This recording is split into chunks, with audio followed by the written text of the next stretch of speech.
Who's it, by the way? God. So we're back after our quick break, and I wanted to go back to the question I had for you, which was how you would think Byron would think about what The Secret has become 40 years later, the community, and where, would he be excited about this kind of new,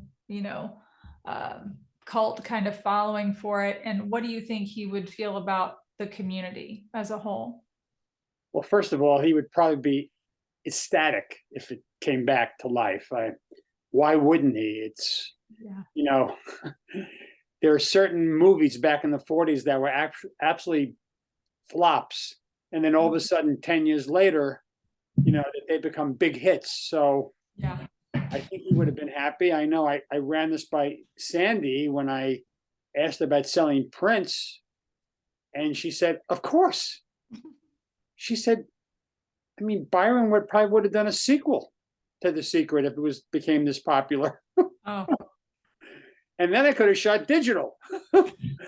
So as far as the community,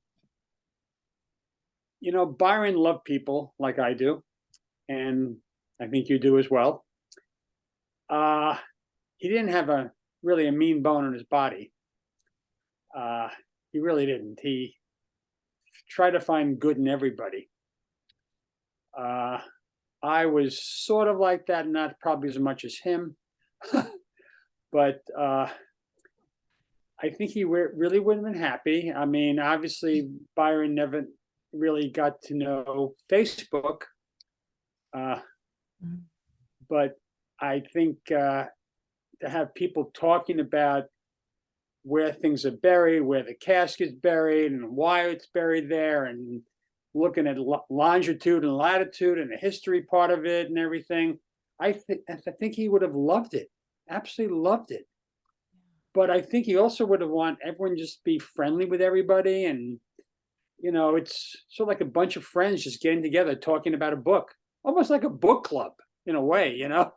I mean, I've never been in a book club, but I have friends that are in book clubs, and they tell me these stories. So I can imagine that the Secret would have ended up being a book club at some point. And it is sort of, on Facebook. Yeah. When you look back, was Byron fun to work for? Was he a good boss? Did he crack the whip? I never considered him a boss. He was a client, I guess, but Yeah. I never considered him a client either. I mean, he was so friendly. Yeah. But he was great to work for. I mean, he was like, he fantasized a lot, and he said, he always let me, no matter what book project I worked on with him, and I worked on a number of them, he always wanted my input. Mm-hmm.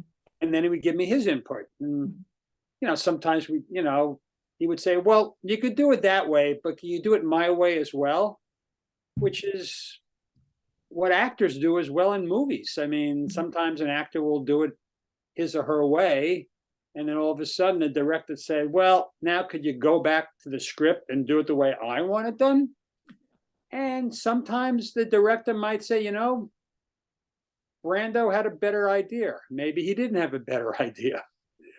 Right. And it was the same thing with me. And even in my photography now, when I'm hired by a client to do pictures and they want it done a certain way, I say, absolutely. Mm-hmm. And then I usually shoot it my way. And a lot of times they go with my way. Not always, but a lot of times they do. Because, people that hire me aren't artists. They're manufacturers, they're real estate people, they're developers, they're scientists, they run a hospital. And so, it's a compromise. Yeah. Most of the time.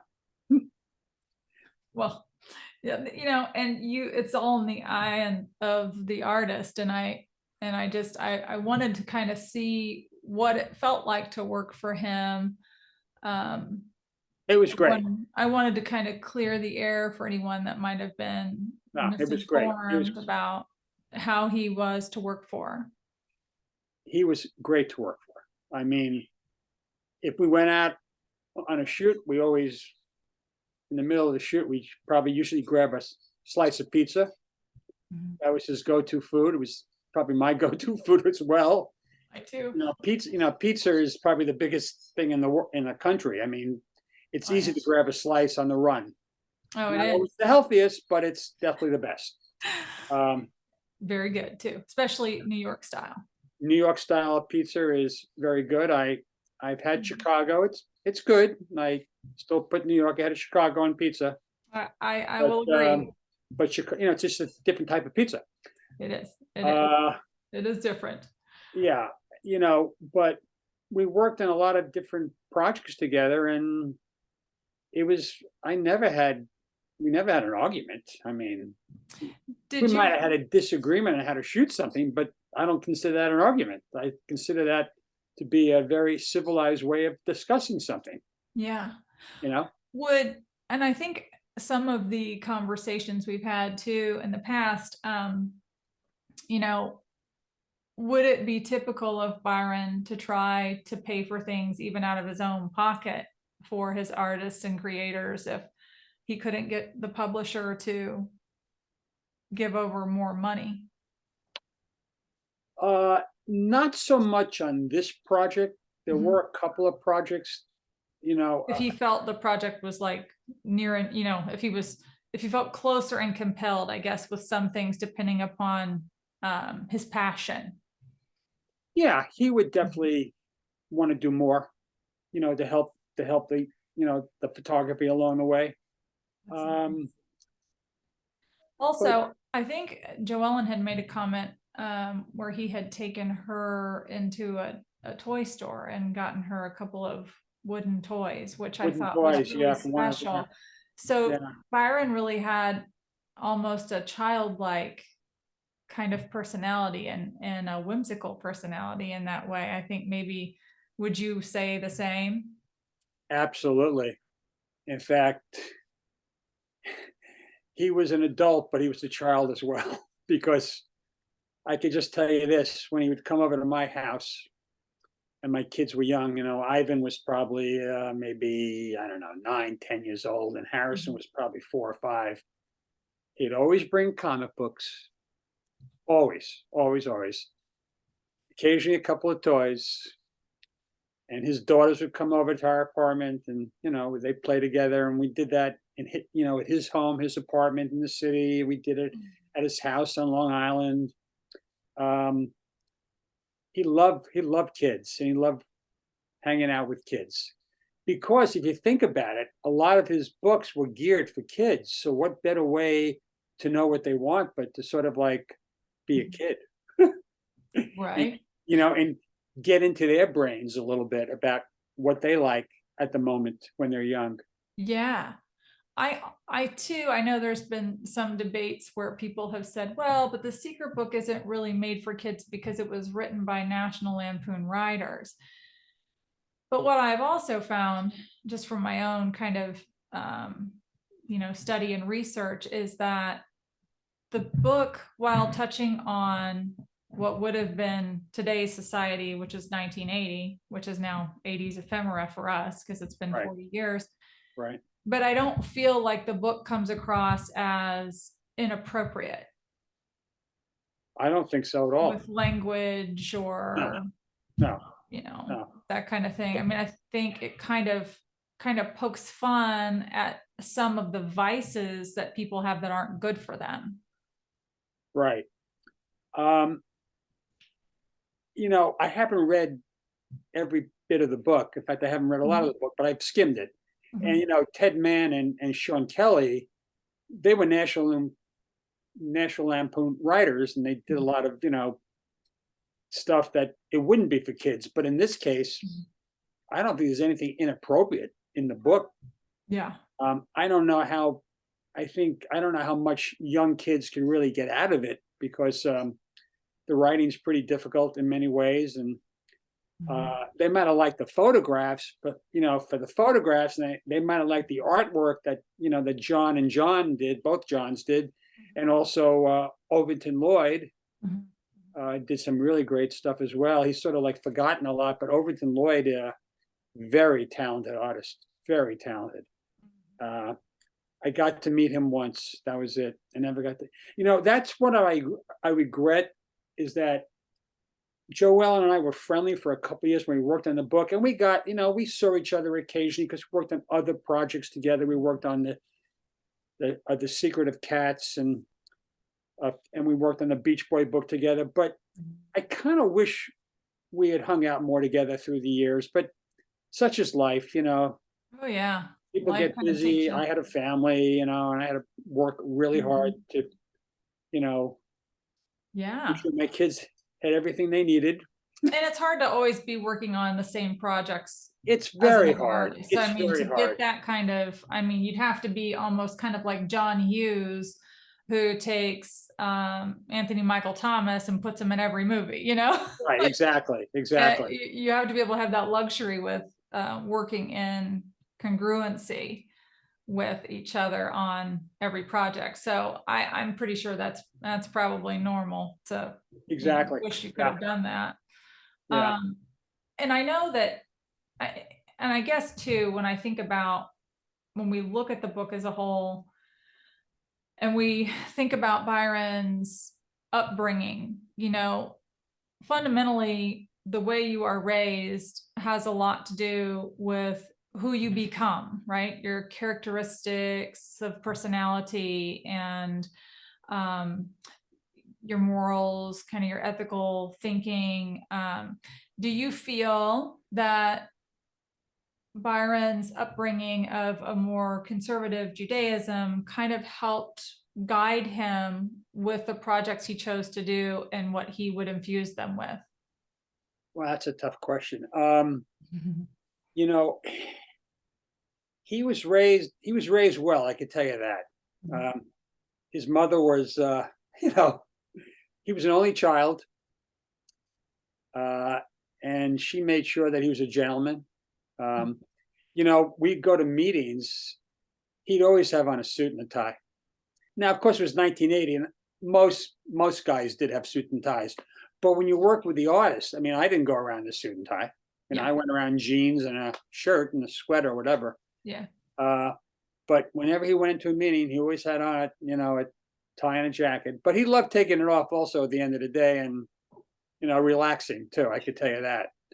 So he probably did not wear a suit and a tie when he was out burying boxes all over North America. I would tend to doubt it unless he had a dry cleaner really close to him. I don't know, because Dry cleaner on call. I'm assuming there was a lot of dirt, he's digging. So Do you feel after the book had been released and it kind of didn't, I guess, sell as well, or the treasure hunt didn't quite take off as he had hoped and planned, did he ever kind of share with you over the years when people would still email him solutions and ask him about things? Was it ever kind of like a topic of table conversation? Like I got, 5 letters in the mail the other day, or, was he ever really, because I get the sense from some of the things that the current cask holders have that he seemed a little kind of bemused when, Andy Abrams and, would come and be like, hey, we found this box, and they met him in New York. And of course he's like rifling through things and kind of sounded like he was touched by it. But did he discuss like when he would get kind of interesting letters or anything of that nature when you guys would happen to? he really didn't. We really didn't talk about this book at all. Yeah. It was kind of just another project and just kind of another one and project. done Yeah, yeah. And I'm sure he got letters. Listen, I get emails, when people found out who I was. I still get emails, I get at least 1 or 2 a month, and I used to get more. Hey, do you think so and so is buried here? Do you think, that this city is one of the cities? And my standard answer really is I really don't know because I wasn't told anything about where things were buried. Mhm. Um, so and Byron was very secretive about that. I mean, I'm assuming he was secretive to everyone else. John Palancar, John Parad. I Mhm. mean, John Parad, I sort of see occasionally because he sort of works with my son at Lincoln Mhm. Center, Mhm. Mhm. and I've spoken to John a couple of times about it, and he said to me, he said, "I didn't know anything. I was told to draw this. I was told to draw that, and Yeah. that was it." Yeah. So, And I think that's where we as a community, I think, struggle sometimes because people, I think, fail to, or maybe it's kind of an easy way out to want to try to get crumbs of information from the artists or the sure, illustrators or the sure, photographers, hoping they'll just give them that one little piece of information that will set them off in their theory. And this, on the internet, there are obviously fake profiles and things that promise things. And I just want to know, do we have to be leery of things like that? Because I really feel Byron would have wanted to be the only one to be any kind of giver of keys or benefits to where things are. And it seems like he valued the hunt that he created so much and the secrecy behind it that he stayed pretty tight-lipped. And would you agree with that assumption that, you know, oftentimes, I mean, when we're looking at all the different chatter, that there's really not just one golden gatekeeper person, but that we have to all work through the hunt ourselves, and that there's not going to be um, specific, you know, extra hints or special dispensation, I guess you could say, right. for hunters. Yeah, I mean, I think that Byron was close-lipped about this. I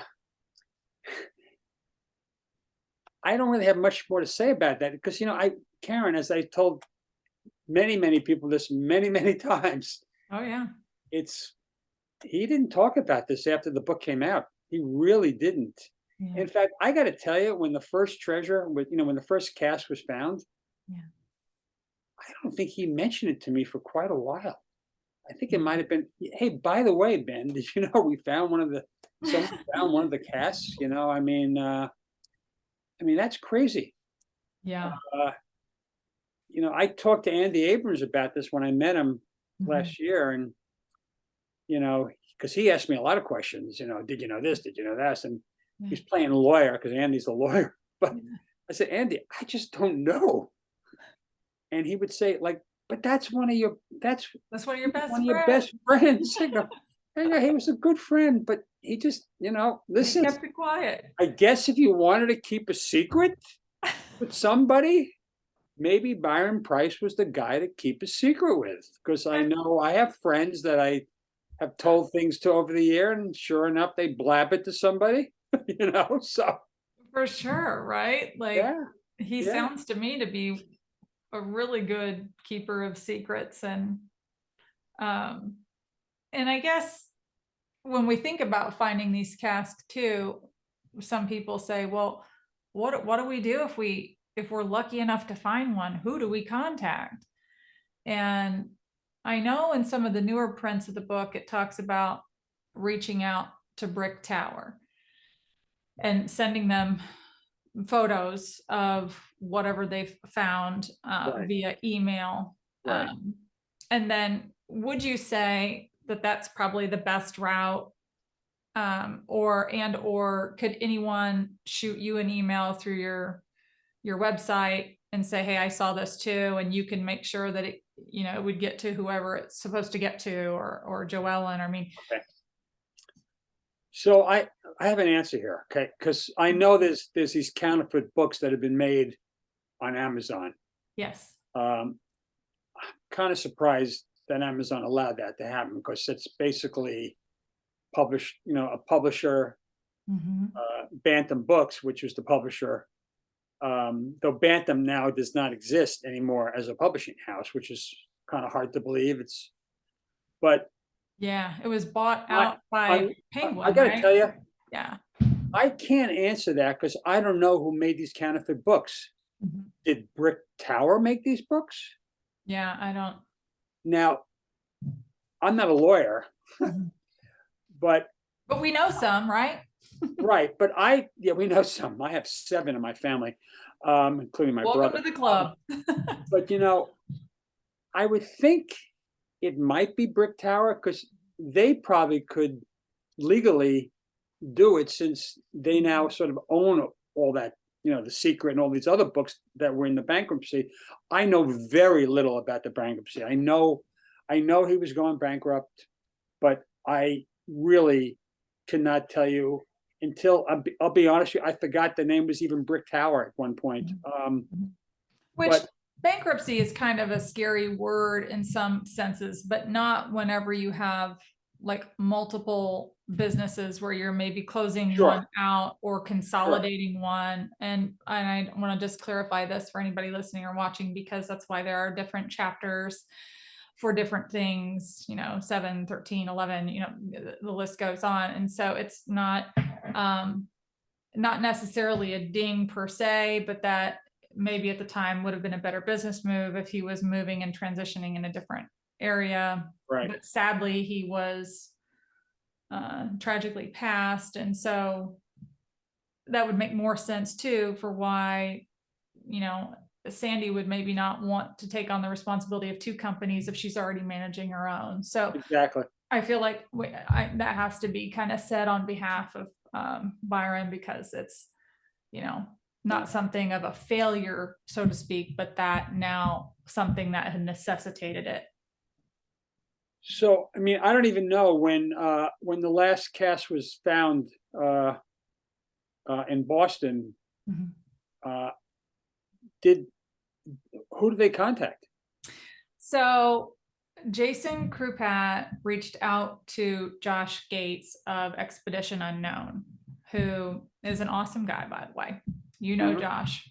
Yep. And so he had also said that if people wanted to email him directly with photographs of whatever it is they have found, that he could also get in touch with the people around the Secret to help get them to meet with the family and Right. give them the key and all of those things, which is what he had done for Right. Jason. So I presume that's still another great avenue too, but you have to But did have. Josh, excuse me, did Josh contact Brick Tower or did he contact? I don't even know. I never asked Sandy to tell you the truth. Yeah. So, well, and maybe she knows for sure, right? Or we can ask Josh, but Right. I had never asked Josh about that specific element, although I do believe I remember us discussing it, but it's kind of left my mind for off the top of my head. But I think he said that he had reached out to. I think he said he did reach out to Brick Tower and maybe even sent an email to Joellen to confirm it, Could just so be. that she could see the picture. Right. I think that's what he says, but don't hold me to it. I'll have to re-ask him that. Right. And Joe Ellen, I don't believe would confirm anything. Yeah. Yeah. Except for if it looks like a piece of cask or Right. something. Exactly. Exactly. Yeah. We know that the Cask cast was with broken. key. Coming up, right? The last one was broken, correct? Yeah, I think it Yeah. was. I think Yeah. they broke it trying to dig it out, Yeah. but with an excavator. Right. so, so that was, there was going to be some small pieces there, but enough of at least the inside of a cask for the clock face to have a section of it where you could see the numbers actually. Right. So that was helpful because then she could say, oh my gosh, yeah, that looks like it was painted. That looks like what I did. So, Right. um, And the unfortunate thing is, some of them might have been buried in places that, there could have been floods, hurricanes, fires. We don't know. Yeah. So, Yeah. you know, I'm not saying that happened, but it's possible. And if that's the case, Mhm. those those casts will never be found. Yeah. You know, Do you so I know there had been some chatter where people said that the gemstones had been sold off and bankruptcy and kind of these incorrect statements that have been made, and just want to kind of clear that up, that um that Sandy still has the gems if a box gets found. I think she has them. Mhm. I know at one point she said she did. So, Yeah. but I'm not sure So about she, now. But I would yeah. think she still have them. But I just haven't asked her. Yeah, oh, no. Yeah, I just, I presumed, I mean, it was said, Josh Gates had said that right. she had said she had still had them, that she and the girls had them, and so, should another box be found. But I thought, I just wanted to make sure I understood that to be true, that, yeah, you can still, if you get lucky enough to find it, that there is Sure. that reward. But I don't think people are all wrapped up around getting a gemstone, so to speak. I think the real competition now is to be able to think like Byron. Would you say that's a fair assumption? I would think that would be the way to think. Mhm. Uh, but most people that are trying to find this cask is they didn't know Byron. So it's hard to really say for sure. Mhm. Um, that's all I could say about that, really. So when you say people probably didn't really know Byron, can you tell us some of the things that you know that he loved? I'm sorry, no things that he loved. Mhm. Yeah, a little bit about his personality. And Okay, as we're learning about, he loved comic books, he loved loved reading. comic books. He had a collection that was pretty incredible. Um, he also loved. Well, first of all, he loved his family. He loved his girls, all three of them, Sandy, Kara, and Blair, Mhm. very much. Uh, must be tough being the guy with three girls in the family. I can't imagine. But he loved the Beach Boys. Mhm. He was a big Beach Boy freak. I ended up working on a book with him about the Beach Boys. I shot a couple of sculptures that Joe Ellen did for the book. Mhm. I didn't work on the whole book, just a couple of photographs. Yeah, I Uh, have that book, actually. I oh do. yeah, It's right back yeah, here, right there. The Beach Boys. I'll pull it off my shelf. yeah, I Oh, got that. Yep, I got that book as well. yep, yep. In fact, I think I have two copies. I don't even have two copies of The Secret. Well, you need more. My brother actually offered me his copy of The Secret when I saw him in Maine this summer, and it's in great condition. Oh, I said, Michael, it's in great condition. He said, Ben, I never even looked at it. I looked at your name. That was about it. So he said, take it. I said, no, I want you to hold on to it because I think it will probably stay in better condition with you than with me. that's So, well, that was probably some wise words. He probably didn't realize it was going to turn into kind of a, a very treasure trove, highly sought after book that people are trying to still find the original copies for. Um, and because whenever you're looking at it, I mean, it's got some really great photographs in it, and some really pretty, oh very yeah, yeah, nice. I love the artwork. The paintings are amazing, Yeah, absolutely amazing. I mean, just really neat. So tell me real quick, I won't keep you because I know we're getting short here on some time. But I want to know, can we get more of these photos that you've done in the book, You and can. where? And I think, didn't you say this is something you're doing special for Byron's legacy with the UJ? Exactly, exactly. I'm giving 18% of the proceeds to the UJA, the United Jewish Appeal. 18 is a very significant number. 18 is the number, it's like l'chaim, to life. So I'm doing that. But so those pictures are available. Not all of them. I can't remember how many I have up there. I might have them like around 30. Um, As the you're digging one, them out and yeah, finding yeah, and I negatives. have them 3 different sizes to buy, and they're limited, they're limited editions, and I'm signing them. And if people want me to write something personal to them, I will do that. I make the prints right here in my den, so they're all made by me and shipped out by me and signed by me. Awesome. The thing is that the one picture that's really bothers me is that I cannot find the joke fiend, which I shot with the famous one-line comedian Henny Youngman. Take my wife, please. Take my wife, please. He was That's probably right. on about 50 or 60 shows of the Ed Sullivan Show back in the day, the same TV show that the Beatles were introduced in 1964. That's amazing. So that's really bothering me. I've searched everywhere. I keep thinking maybe I never got it back. It's possible.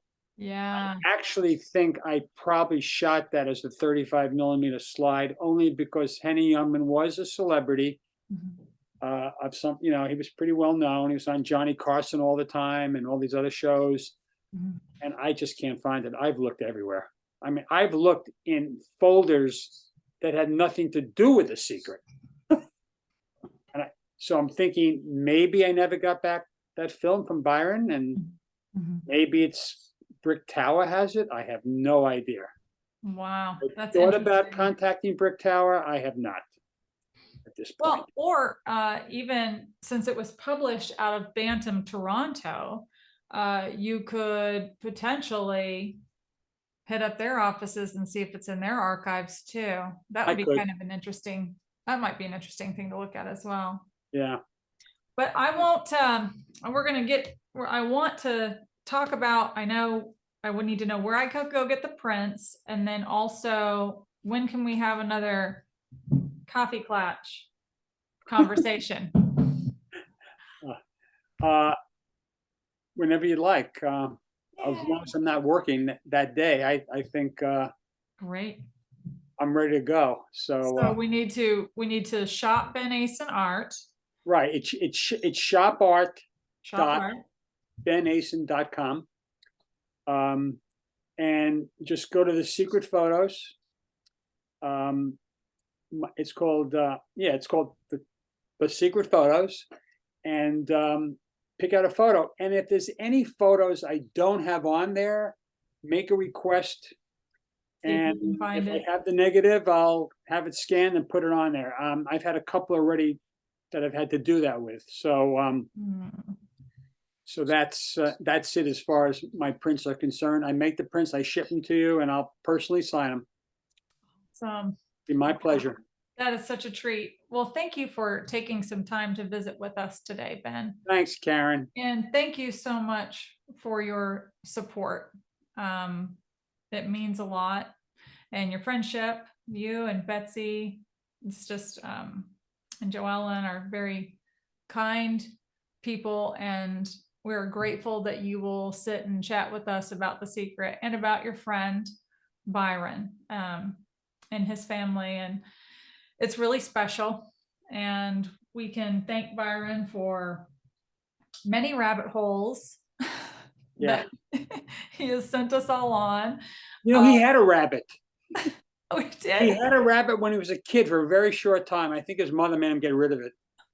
And he loved turtles. Loved turtles. That's for another day. Oh, he yes. loved Yeah. turtles. You got to save it because I still have a load of questions here. I Okay. have questions about other Okay. books that you've done. Right. I want to talk a little bit more too about some of the things in The Secret book. I know we haven't got to the baseball element, and I want to get back and talk about those things. So Okay. let's do that in the next video in Great. a few weeks. Good. Sounds good. Awesome. Talk Thanks, to you. Ben. Bye. Carry on.